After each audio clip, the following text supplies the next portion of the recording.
Hello, good afternoon. My name is Kitwacho, TAP beneficiary from Lagos State with TAP code TAP 2.2.225.1112 LA, 0.20.A3212, and I'm here to address the first assignment on the Economic Capacity Building course, ECB Element 1, which talks about personal traits or qualities that are required to start up a new business.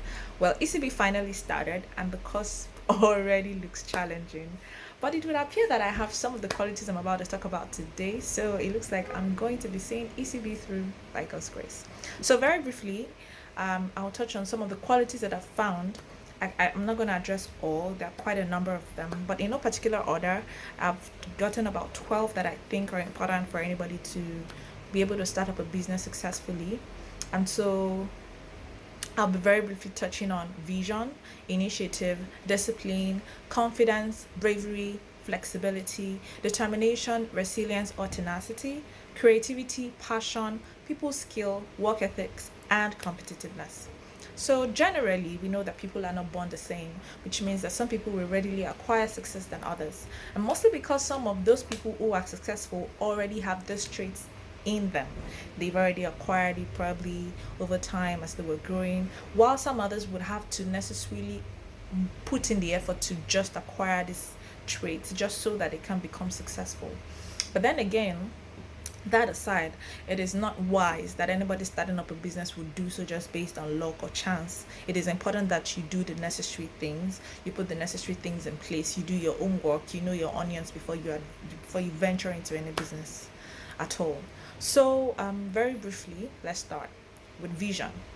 So, for anybody starting up a business, it means that you have a vision at the back of your mind. You have a vision of what you think or you want your business to acquire, to accomplish, to do. And with that vision, you already know how you want to execute the business. You already know how you want to serve your customers. You already know how you want that business to go.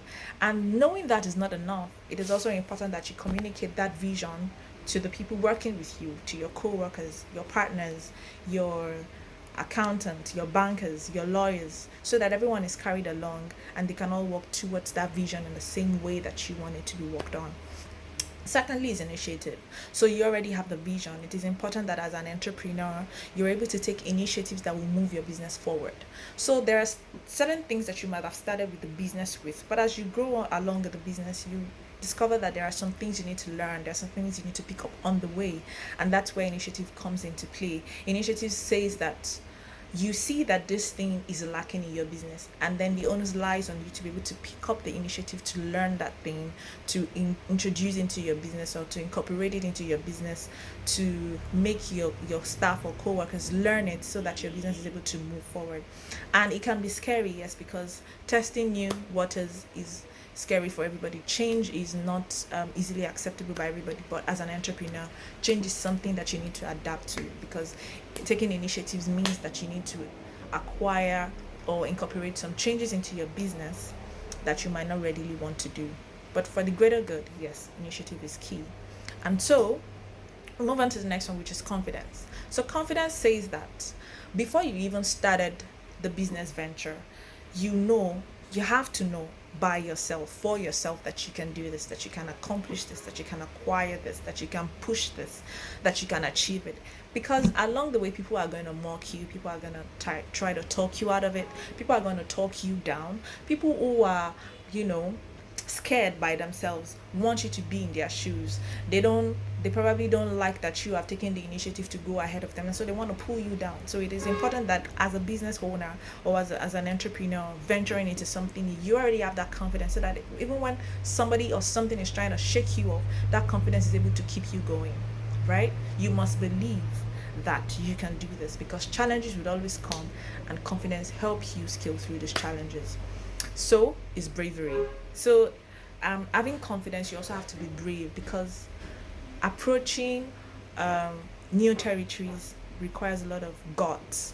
Venturing into business, especially business ideas that has never been done before, completely new novel business ideas will require some guts and bravery.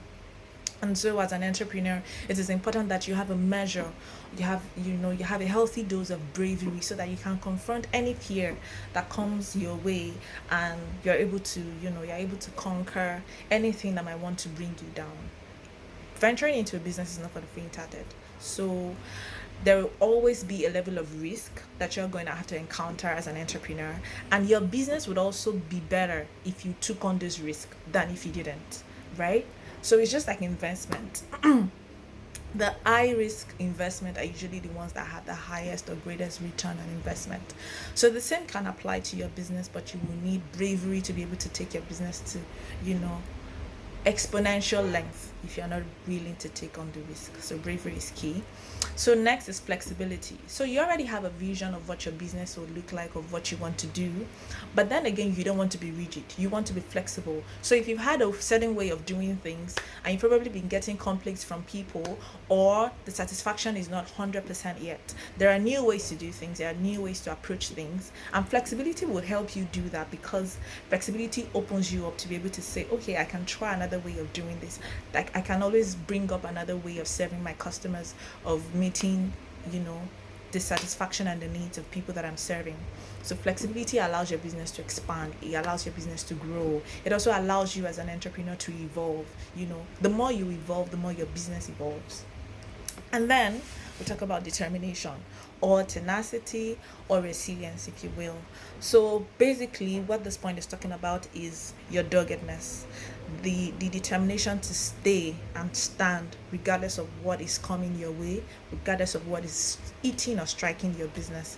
Things would always come at any point in time that might want to thwart you, or thwart your vision, or thwart your goals. But determination and resilience is saying that you are sticking to it no matter what. So long as it's the right, you're on the right track and it's the right way to go, then determination is very key. Because if every time something thwarts you, you keep losing hope, you keep giving up, then you're not going to take your business that far. So determination is key. Another thing that will move your business forward is creativity. So we've talked about taking initiatives, and we'll talk about being flexible. But alongside that, creativity is key. Creativity means that you're opening yourself up, as well as your business, into new ways to approach things, to address things. You could even introduce new aspects into your business. So let's say you have a salon, for instance, and the only thing you do there is just make hair. Creativity can say that you should include pedicure and manicure into the services that you offer. You could also say you should introduce spa arrangement or spa treatments for people. All of those things are creativity. Some people do all of these businesses individually, and some other people do them together as a whole. All of that has to do with creativity. That expands your business, that expands your customer base, that expands your profit. You know, that makes you grow, that makes you acquire even more people's skill than you will need, because if you're going to be attending to much more people than if you were doing just one business. So yes, creativity is key. And then passion. So with the state of the economy right now, we understand exactly how important it is for somebody to be passionate about whatever course the person decides to follow. And as frustrating as it can get, passion is the only thing that keeps you going. You know, passion is that love that you have, the love that you generated by yourself, for yourself, without anybody's external help.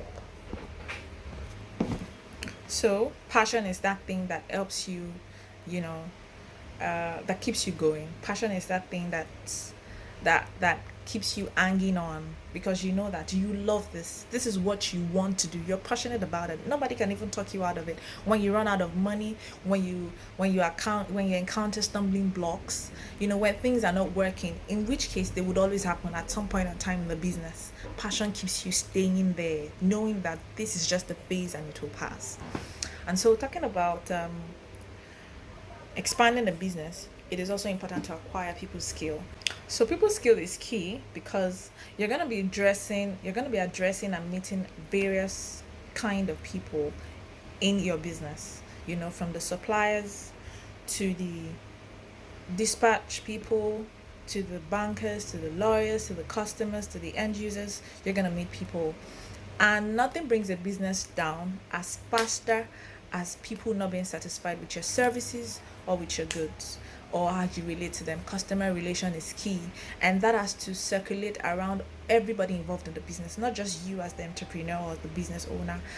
You also need to carry along the people working for you, and you need to incorporate into them the importance of people's skills. If it requires that you teach them, then they have to be taught, they have to be trained on how to handle people and their excesses.